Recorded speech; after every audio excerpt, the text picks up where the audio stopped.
जय हिंद, वंदे मातरम। स्वागत है आप सभी का राधे टीचिंग एग्जाम्स के यूट्यूब प्लेटफॉर्म पर। उम्मीद करते हैं आप सभी एकदम स्वस्थ और अच्छे होंगे। तो देखिए दोस्तों, जैसा कि आप लोग जान रहे हैं कि हम प्रैक्टिस सेट करवा रहे हैं यूपी ट्रिपल एस सी पेट 2025 के लिए। आज का हमारा प्रैक्टिस सेट दूसरा होने वाला है, जिसमें हम ले रहे हैं 30 इंपॉर्टेंट क्वेश्चन जीके जीएस के। और हमें उम्मीद है कि यह जो प्रैक्टिस सेट करवा रहे हैं वह आपके लिए हेल्पफुल होगा। और अगर आप इस चैनल पर नए हैं तो चैनल को सब्सक्राइब कर लीजिए, जिससे जो भी वीडियो हम अपलोड करेंगे उसका नोटिफिकेशन आपको तुरंत मिल जाएगा। तो देखिए, आइए हम चलिए क्वेश्चन को स्टार्ट करते हैं। देखिए, पहले क्वेश्चन में पूछा है बुद्ध का जन्म ... में हुआ था। इस क्वेश्चन में पूछ रहा है कि बुद्ध जी का जन्म कहाँ पर हुआ था। वैशाली में हुआ था कि लुम्बिनी में कि कपिलवस्तु में कि पाटलिपुत्र में। तो अगर हम बता दें कि बौद्ध धर्म के संस्थापक कौन है, तो आप बताएंगे कि बौद्ध धर्म के संस्थापक कौन है, गौतम बुद्ध हैं।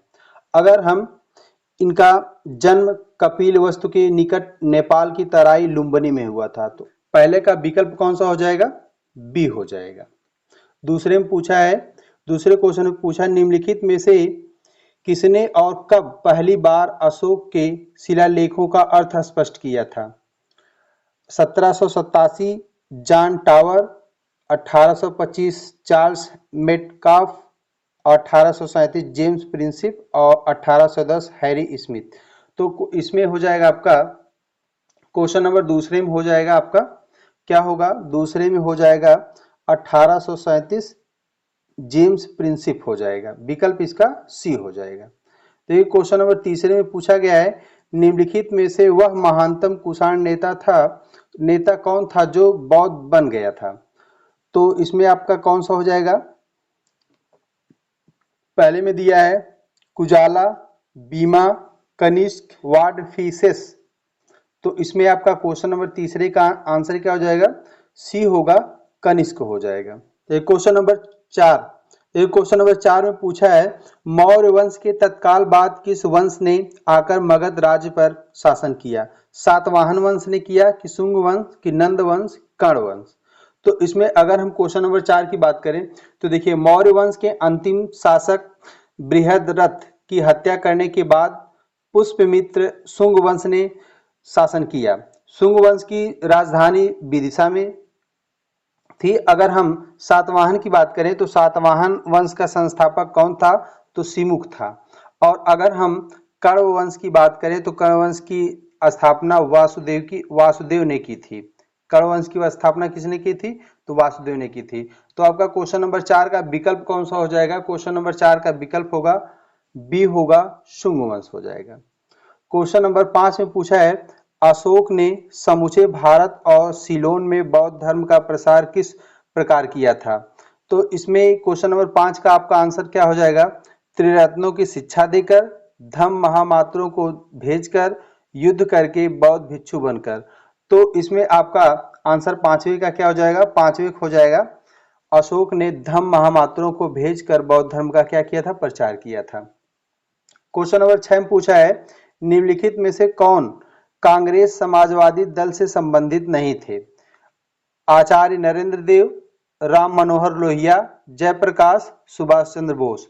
तो इसमें क्वेश्चन नंबर 6 में आपका हो जाएगा डी हो जाएगा, सुभाष चंद्र बोस। सुभाष चंद्र बोस जो है कांग्रेस समाजवादी दल से संबंधित नहीं थे। सुभाष चंद्र बोस जी ने जो फॉरवर्ड ब्लॉक की स्थापना की थी। तो क्वेश्चन नंबर 7 में पूछा गया है खिलाफत आंदोलन किसको अपमानित करने के खिलाफ अवरोध करने के लिए प्रारंभ किया गया था। तुर्की के खलीफा, आगा खां, मोहम्मद अली जिन्ना, अब्दुल कलाम आजाद। तो क्वेश्चन नंबर 7 का आप लोग आंसर बताइए। इसका आंसर कमेंट में लिखिए क्या होगा। तो इसका आंसर क्वेश्चन नंबर 7 का हो जाएगा तुर्की के खिलाफ हो जाएगा। विकल्प ए आपका सही हो जाएगा। देखिए, क्वेश्चन नंबर 8 में पूछा है कौन से गोलमेज सम्मेलन में महात्मा गांधी जी ने भाग लिया था। तो अगर पूछा जाएगा किस गोलमेज सम्मेलन में महात्मा गांधी जी ने भाग लिया था, तो हम आपको बता दें कि द्वितीय गोलमेज सम्मेलन में 7 सितंबर 1931 से दिसंबर 1931 कांग्रेस के एकमात्र प्रतिनिधि गांधी जी थे। वे एस राजपुताना नामक जहाज से लंदन गए। तो इसमें आपका विकल्प कौन सा हो जाएगा, क्वेश्चन नंबर 8 का विकल्प होगा क्या होगा, बी हो जाएगा, द्वितीय गोलमेज सम्मेलन 1931 हो जाएगा। तो ये क्वेश्चन नंबर 9 पूछा है। क्वेश्चन नंबर पूछा है जालियांवाला बाग हादसे से कौन सा ब्रिगेडियर संबद्ध था। जब जालियांवाला बाग हुआ था तो उस समय ब्रिगेडियर कौन था। तो जनरल डायर था कि आर्थर वेलेजली था कि जनरल हैरिस था कि कर्नल वेलेजली था। तो इसमें क्वेश्चन नंबर 9 में कौन सा हो जाएगा। तो इसमें आपका विकल्प हो जाएगा जनरल डायर हो जाएगा, ए हो जाएगा विकल्प। तो क्वेश्चन नंबर 10 में पूछा है असहयोग आंदोलन को किसके कारण स्थगित किया गया था। जालियांवाला बाग हत्याकांड, चौरी चौरा घटना, पूना समझौता, गांधी इवरिन समझौता। तो इसमें क्या हो जाएगा, क्वेश्चन नंबर 10 का आंसर क्या हो जाएगा। देखिए 5 फरवरी 1922 को गोरखपुर स्थित चौरी चौरा नामक स्थान पर आंदोलनकारियों ने पुलिस के 22 जवानों को थाने में अंदर जिंदा जला दिया था।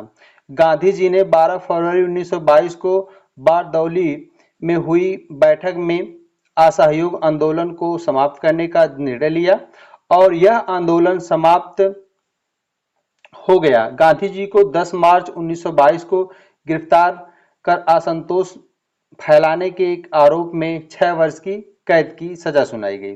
तो इसमें आपका क्वेश्चन नंबर 10 का आंसर क्या हो जाएगा। क्वेश्चन नंबर 10 का आंसर हो जाएगा बी होगा, चौरी चौरा कांड हो जाएगा।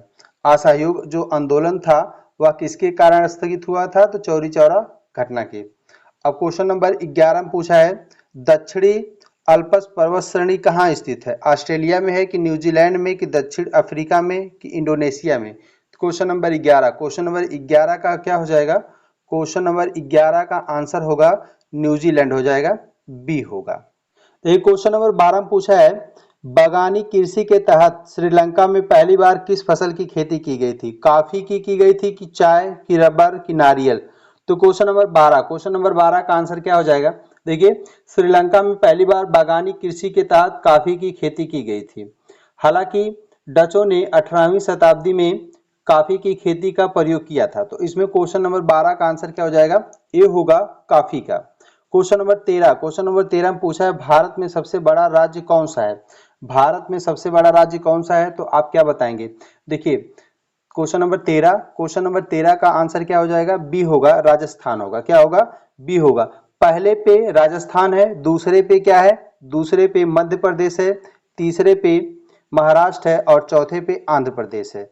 अगर हम बात करें कि चौथे स्थान पे कौन है, तो आप क्या बताएंगे, आंध्र प्रदेश चौथे नंबर पे है और पहले नंबर पे राजस्थान है। क्वेश्चन नंबर 14 में पूछा 2011 की जनगणना के अनुसार किस राज्य की आबादी अधिकतम थी। जब 2011 की जनगणना हुई थी तो उस समय सबसे आबादी किस राज्य की थी, महाराष्ट्र की थी कि तमिलनाडु की केरल कि उत्तर प्रदेश। तो क्वेश्चन नंबर 14 का आंसर क्या हो जाएगा, क्या होगा, डी होगा, उत्तर प्रदेश। देखिए क्वेश्चन नंबर 15 में पूछा है छत्तीसगढ़ की सीमा निम्न में किसके साथ नहीं जुड़ती है। पश्चिम बंगाल, उत्तर प्रदेश, मध्य प्रदेश और आंध्र प्रदेश किसके साथ नहीं जुड़ती है। तो इसका क्वेश्चन नंबर 15 का आंसर हो जाएगा, ए हो जाएगा, पश्चिम बंगाल के साथ नहीं जुड़ती है। एक क्वेश्चन नंबर 16 में पूछा है जिज्ञासा भारत सरकार द्वारा शुरू किया गया है, इसमें से कौन सा इसके बारे में सही है। तो क्वेश्चन नंबर 16 में क्या सही हो जाएगा। देखिए विकल्प ए में दिया है यह कार्यक्रम केंद्रीय विद्यालय संगठन के सहयोग से CS भाईमार द्वारा लागू किया गया। और बी में दिया है कार्यक्रम का मुख्य उद्देश्य केवल स्कूल के छात्रों को जोड़ना है। इस कार्यक्रम का मुख्य उद्देश्य स्कूल के छात्रों और वैज्ञानिकों को जोड़ना है, उपयुक्त में से कोई नहीं। क्वेश्चन नंबर 16 का आंसर क्या हो जाएगा, सी हो जाएगा। इस कार्यक्रम का मुख्य उद्देश्य स्कूल के छात्रों और वैज्ञानिकों को जोड़ना है। क्वेश्चन नंबर 17 में पूछा है निम्न में से किस कार्यक्रम का उद्देश्य ग्रामीण महिलाओं में बचत को बढ़ावा देना है। महिला समृद्धि योजना, जवाहर रोजगार योजना, राष्ट्रीय महिला कोष, अंत्योदय योजना। क्वेश्चन नंबर 17 का आंसर क्या हो जाएगा, इसका आंसर होगा महिला समृद्धि योजना, विकल्प ए सही हो जाएगा। ये क्वेश्चन नंबर 18 में पूछा है अंत्योदय अन्न योजना की शुरुआत निम्नलिखित में से किस वर्ष की गई थी। 2000 में कि 2002 में कि 2004, 2006 किस वर्ष की गई थी। क्वेश्चन नंबर 18 का आंसर हो जाएगा, 2000 हो जाएगा, वर्ष 2000 में। क्वेश्चन नंबर 19 में पूछा है मुद्रा स्फीति किस कारण से होती है? मुद्रा पूर्ति में वृद्धि तथा उत्पादन में ह्रास, मुद्रा पूर्ति में वृद्धि, उत्पादन में वृद्धि, उत्पादन में ह्रास। क्वेश्चन नंबर 19 का आंसर क्या हो जाएगा? ए होगा, मुद्रास्फीति में वृद्धि तथा उत्पादन में ह्रास हो जाएगा। फिर क्वेश्चन नंबर 20 में पूछा है निम्न में से किसको सरकार के वर्तमान राजस्व में शामिल नहीं किया जाता? कर राजस्व, करेत्तर राजस्व, ऋण का भुगतान। क्वेश्चन नंबर 20 का आंसर क्या हो जाएगा? सी हो जाएगा, ऋण। क्वेश्चन नंबर 21 में पूछा है केंद्रीय मंत्रिमंडल में मंत्रिमंडल सदस्य का पद निम्नलिखित में से किसको मिलता है? उच्चतम न्यायालय का न्यायाधीश, भारत सरकार का सचिव, प्रधानमंत्री का राजनीतिक सलाहकार, योजना आयोग का उपाध्यक्ष। क्वेश्चन नंबर 21 का आंसर क्या हो जाएगा? क्वेश्चन नंबर 21 का आंसर हो जाएगा डी होगा, योजना आयोग का अध्यक्ष हो जाएगा। क्वेश्चन नंबर 22 में पूछा है राज्य विधानसभा तथा लोकसभा में महिलाओं के लिए आरक्षण बिल में कितने प्रतिशत आरक्षण की बात की गई है? 30% की बात की गई है कि 25% की 33% की 36%? तो क्वेश्चन नंबर 22 का आंसर हो जाएगा सी होगा, 33% की बात की गई है। क्वेश्चन नंबर 23 में पूछा है भारतीय संसद के अपर हाउस को किस नाम से जाना जाता है? सीनेट के नाम से जाना जाता है कि राज्यसभा के नाम से कि हाउस ऑफ लॉर्ड के नाम से कि विधानसभा के नाम से? क्वेश्चन नंबर 23 का आंसर हो जाएगा क्या होगा? बी होगा, अपर हाउस को हम राज्यसभा के नाम से जानते हैं। क्वेश्चन नंबर 24 में भारत का प्रधानमंत्री किसके द्वारा निर्वाचित किया जाता है? लोकसभा द्वारा निर्वाचित किया जाता है कि संसद द्वारा निर्वाचित किया जाता है कि राष्ट्रपति द्वारा नियुक्त किया जाता है कि लोकसभा में बहुमत पार्टी द्वारा नामांकित किया जाता है? क्वेश्चन नंबर 24 का आंसर हो जाएगा कि भारत का प्रधानमंत्री राष्ट्रपति के द्वारा नियुक्त किया जाता है। 24 का सी सही हो जाएगा। क्वेश्चन नंबर 25 में पूछा है निम्नलिखित में से किसने गरीबी हटाओ का नारा दिया था और 1971 के आम चुनाव में कांग्रेस का नेतृत्व करते हुए उसे विजय दिलाई? तो इसका क्वेश्चन नंबर 25 का आंसर क्या हो जाएगा? देखिए, इंदिरा गांधी होगा कि मोरारजी देसाई होगा कि सीताराम येचुरी होगा कि जयप्रकाश नारायण होगा?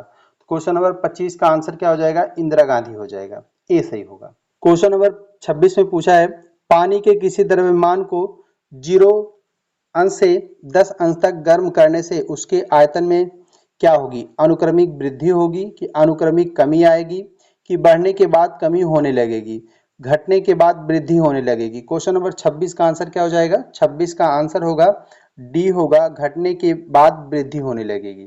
तो क्वेश्चन नंबर 27 में पूछा है जब बर्फ के दो घनों को एक दूसरे के ऊपर दबाया जाता है तो उनको मिलाकर एक हो जाने का कारण क्या है? वंडरवॉल के बल, द्विध्रुवीय आघूर्ण, हाइड्रोजन आबंध बांड संरचना, सह संयोजन आकर्षण? क्या होगा? डी में दिया है सह संयोजन आकर्षण। तो क्वेश्चन नंबर 27 का हो जाएगा आपका डी होगा। तो क्वेश्चन नंबर 28 में पूछा है निम्न में से कौन सी धातु इटाई रोग पैदा करती है? Cadmium, chromium, cobalt, copper? Question number 28 का आंसर हो जाएगा इटाई रोग कौन पैदा करता है? तो क्वेश्चन नंबर 28 का हो जाएगा कैडमियम हो जाएगा।